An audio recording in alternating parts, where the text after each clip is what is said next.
Hey dudes, welcome to Ask Tommy number 10. Question number 1. Congrats on your 10 years sober. Do you ever feel tempted to drink again? Strangely, no. I mean, all I can think about is the nasty hangovers I had the next day, and the pain and anguish I caused for everybody. Occasionally, when I hear someone bring up a certain form of alcohol that I recall drinking, I try to remember how it tasted. Sometimes I can remember and sometimes I can't, but that's only a good thing. So no, I'm not tempted to ever drink again. Just the thought of that just makes me sick to my stomach, with all the anguish and pain I caused and all the hangovers. I loved your interview with Rhonda Shear. Anything stand out about doing it? Just the fact that I was just astounded at the fact that I got her. You know, I mean, she came on and she was friggin' awesome.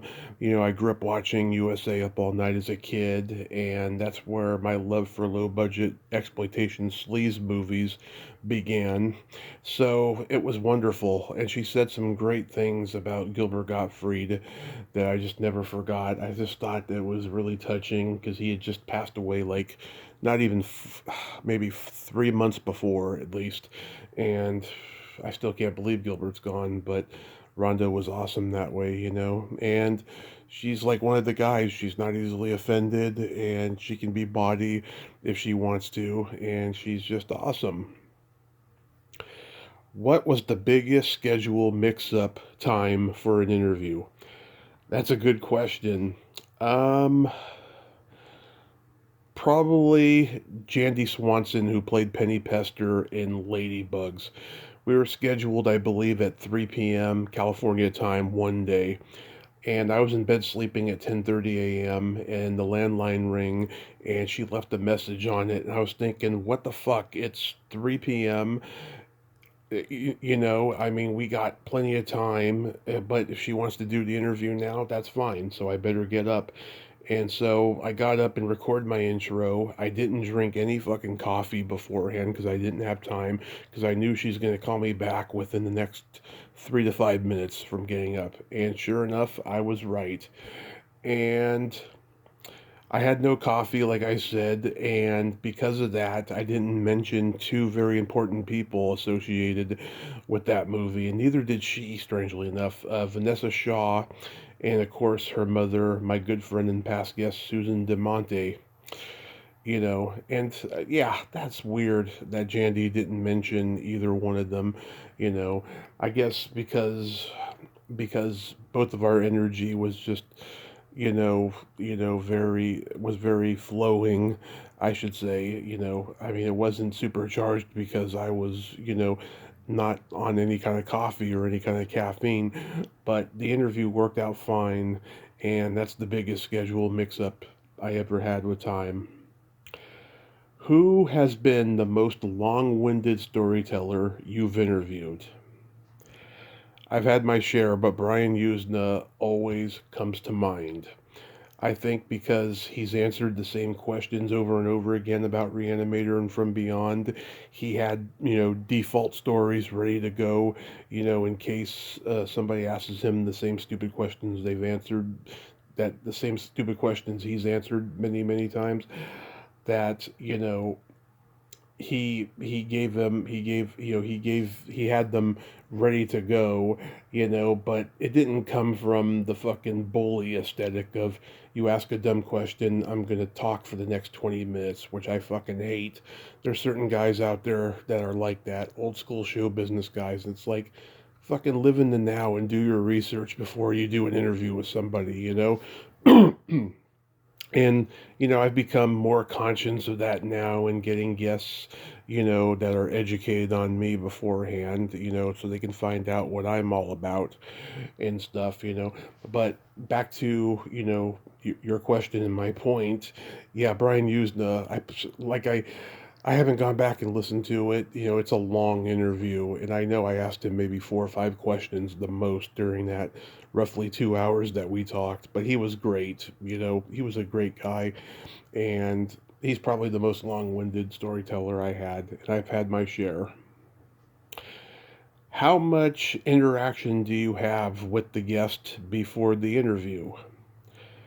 Well, in the early years, let's say like the first 5 years, I would talk unrecorded with the guest before the interview started, or have a pre interview phone call the week before, and sometime talk after the interview was over. But in the last 2 years, I've been fed up with pre and post interview talk. I've gotten gaslit by a lot of guests and have eaten up their bullshit. Let's say, nowadays I just want to do the interview and be done with it. And I let each guest know, I'm busy when I'm not interviewing and I'm not interested in friendship, but I tell them in a considerate kind of way, especially if I get an energy from them that tells me that they're boundaryless.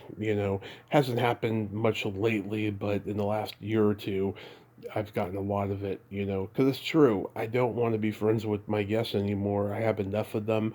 The ones that have been with me since day one and have stayed my friends without hurting me, those are the ones I want. Those are the ones I cherish. I don't really need any more friends, unless they, approach me first. I'm not going to pursue them anymore. And yes, I've been burnt and lied to by several people we don't need to name, but it goes with the territory. I'd rather remain a mystery. Have you ever ended an interview early for any reason? Yeah, quite a few times because the person was giving me short answers and I was filling in time with minutia, stuff like that. Sometimes that's very disappointing because I looked forward to talking with the person, and it goes back to what I just said, about how certain guests will either do research on the person who's interviewing them or won't, and if they don't, they're going to give you short answers and not trust you and not be aware of what's going on, I think they all should do research, but the thing is, they're not doing research for questions. They're doing research to have familiarity and be aware of the host's capabilities. But then again, this is a narcissistic business. Trust is everything. You know, with these people, you never know. Is there any form of entertainment of the past you would like to explore but haven't on Splat from the Past? I think I've gotten this question before, but I'll say it again. As for movies, Faces of Death, that was such a huge, profitable franchise, an interesting and controversial one that I don't think could be done today by a long shot. I don't even think it could be done then, but yet it was. They had so many of them. I'd see them on my video store shelves when I was a kid. But I've been trying to get someone from them or like someone related to them. I'm sure someone's written a book about them. Everyone's writing a fucking book these days. I'm sure somebody wrote a fucking book about the Faces of Death movies. Um, I'll keep trying, but it's it's something I don't think is going to happen. Because it's a very specific kind of franchise, and it doesn't seem like people are interested in exploring them, even if they were real or fake documentaries, real or fake footage of people being killed and what have you. It's just, it's just, how it is now, but I will keep trying, I promise. There's no guarantees. Have you talked to Eric and Eliza Roberts since that unexpected double interview? No, and it's very strange. Before that, I would always get replies from Eliza, but since then, nothing. And I've tried connecting people like Greg Gilbert with them, and there's no response from them. And I would really love to get Eliza to come back on for a nerd out with me, since that, her mom was the first female TV writer in history. But like I said, no response. I'm going to try it again, but again, no promises. And Eric is doing his book tour. His book came out and he's doing a ton of interviews, and I'm sure she's joining him on some, but I'll try again. Have you interviewed people you really liked during the interview and then found out later they're absolute monsters? Oh, fuck yeah, dude, of course. I think everyone has, some people are better than hiding it than others. You know, I mean, I've interviewed people that I thought were good people, and then they pulled covert narcissistic moves on me, or they got in trouble for something, something really, really bad, and I've taken them down, or something weird happened, We've all interviewed people we thought were good people, and then it turns out they're fucking monsters. Just goes with the territory sometimes. Since you're a huge Bengals fan and you had Jennifer Otter Bickerdike on a few years ago, are you going to have her back on to talk about the Bengals book she wrote? I don't think so, because that was a strange interview. Because we talked unrecorded before the interview, you know, and and it was much to my annoyment.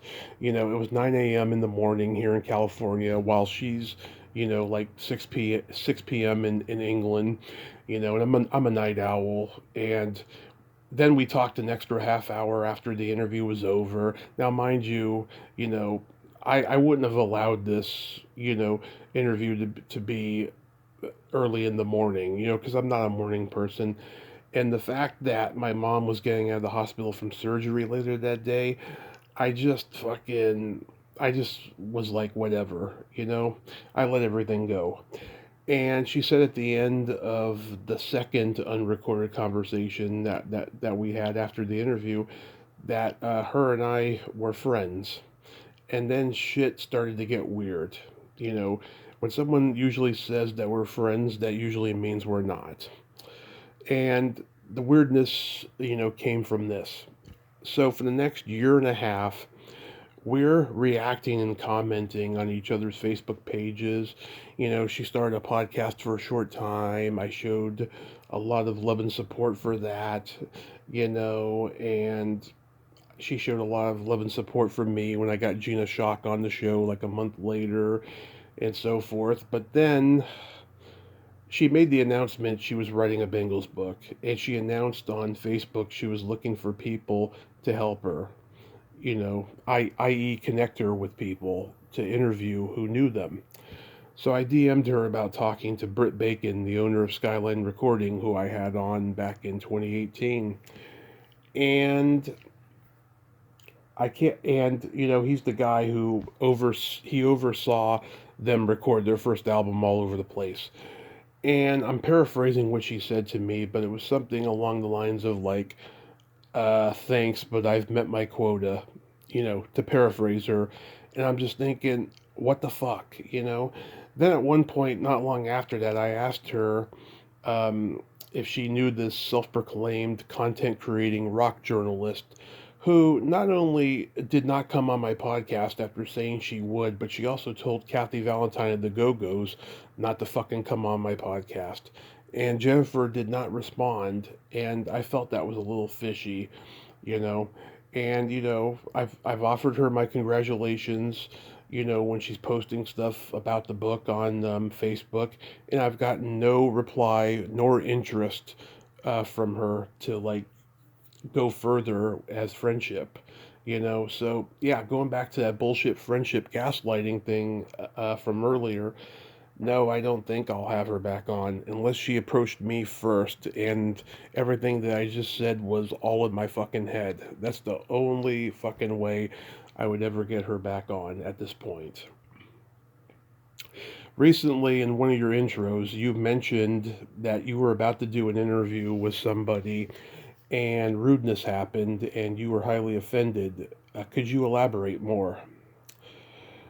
Oh, fuck yes. Well, so last year I was on IMDb and I was looking for a guest to find from a cult movie that I love, that everyone knows. Um, it got rebooted in the 2000s and it was a huge box office hit. More people know that version than the original, but the original I absolutely adore.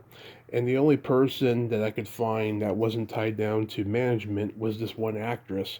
And she dated a lot of famous men and left the business for journalism and writing. So she was on the list for this year for a long time. And then I reached out to her in February of this year, and she said Yes, but she didn't show much enthusiasm, which sometimes they don't do that. And then when I talk to them, they're very enthusiastic, so it didn't bother me. But then again, I should have saw the sign coming that I'm about to talk about. So I was up all night doing extensive, and I do mean extensive research about her and what a life she had. And I was like, oh my God, we're going to have a great conversation tomorrow. Well, the next day, I make the call to do the interview, and she says to me, I'm going to give you 15 minutes because I have to go to the bank before it closes. And I'm like, thinking to myself, what the fuck? What the fuck? She had all day to go to the fucking bank. What the hell is that supposed to mean? So I said to her, I don't do 15-minute interviews. I was up all night doing research. Do you want to do this when you have more time? And she got very nervous and stuttery, and she was like, "Sure, let's schedule this later." And she hung up. So then later that day in email, she sends me something like, I'm going to charge you $500 to do an interview with me because you are infringing on my time. The time that you take away from my professional time as a writer needs to be compensated. And I told her, fuck you, bitch. I've never been so insulted in my life. You had a fucking week to do research on me. Again, going back to the research thing, it's not just the fucking interviewer that's supposed to do research, but the guests are supposed to do research as well.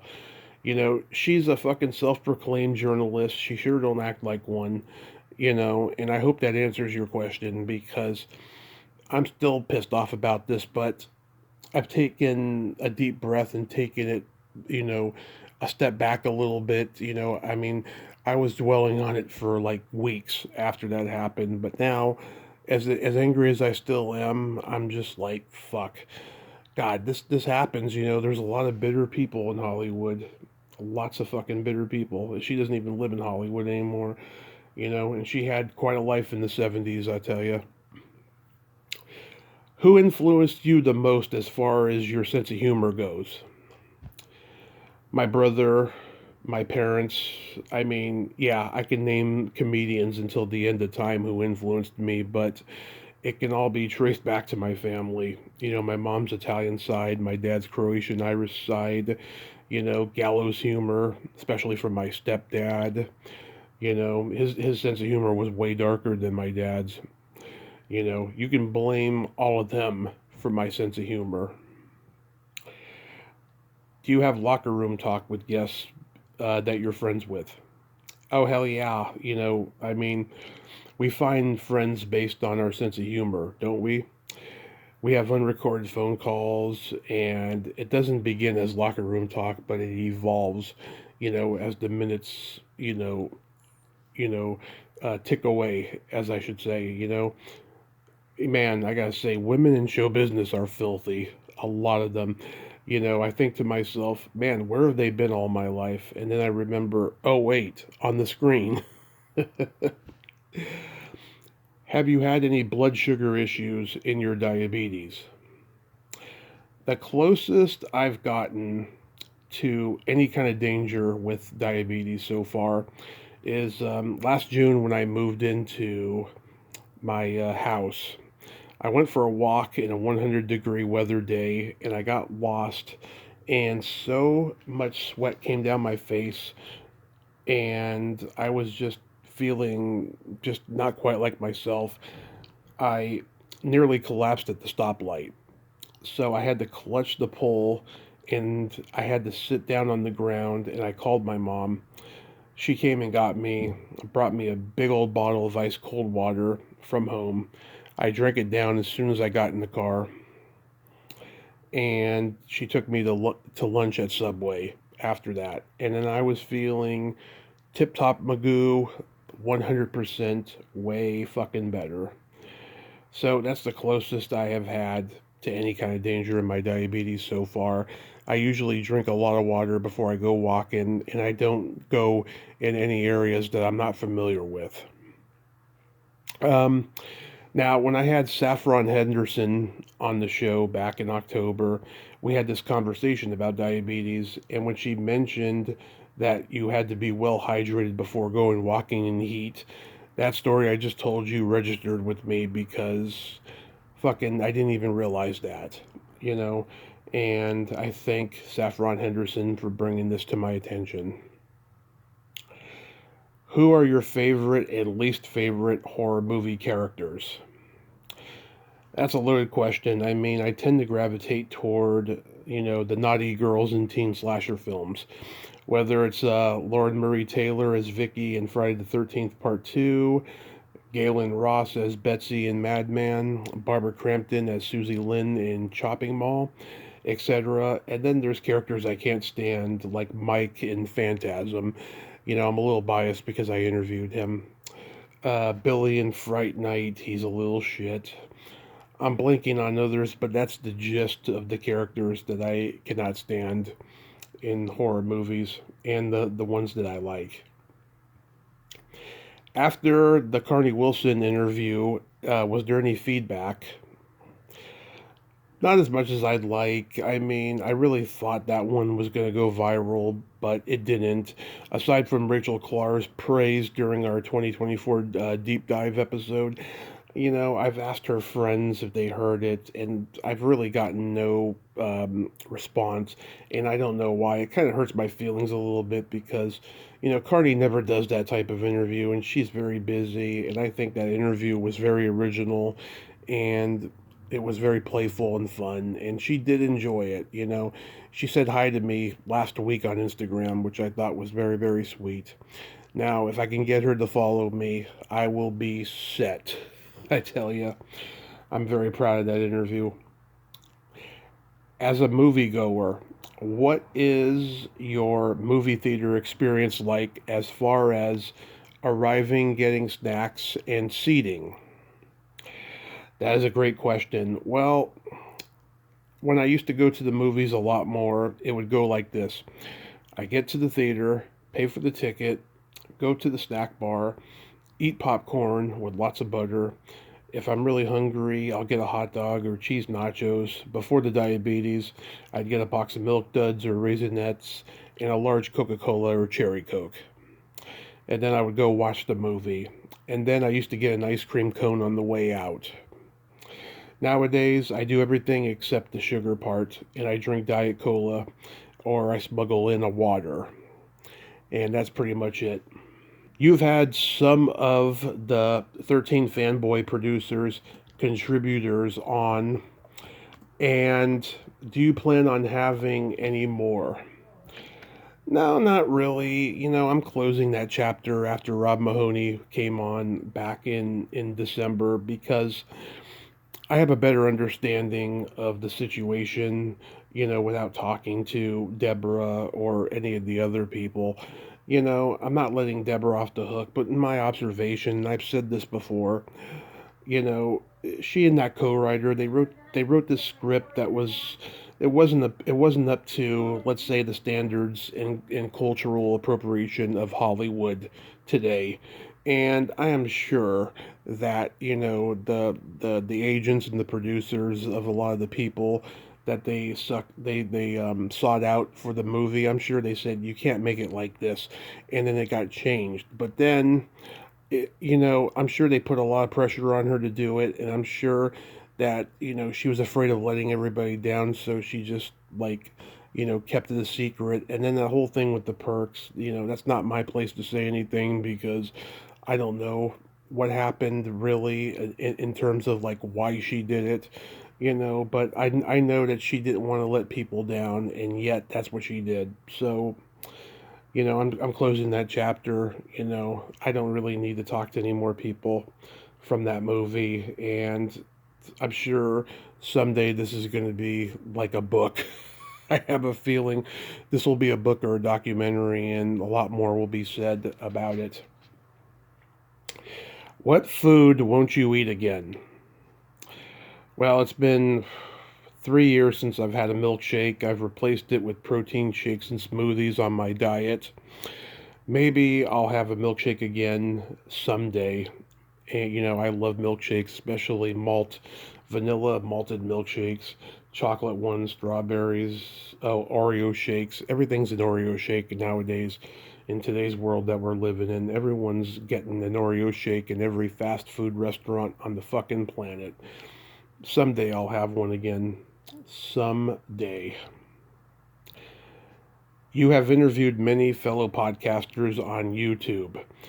Have you ever thought about interviewing the Broadway guy Richard Skipper?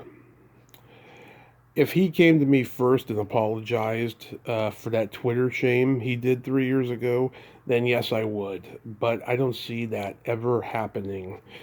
I think I've talked about it without naming him, but I'll just talk about it briefly and mention what happened. So I had Tom Savini's niece Melissa back on in 2022, and she was promoting her appearance at Living Dead Weekend coming up, and there was a school shooting that happened that weekend.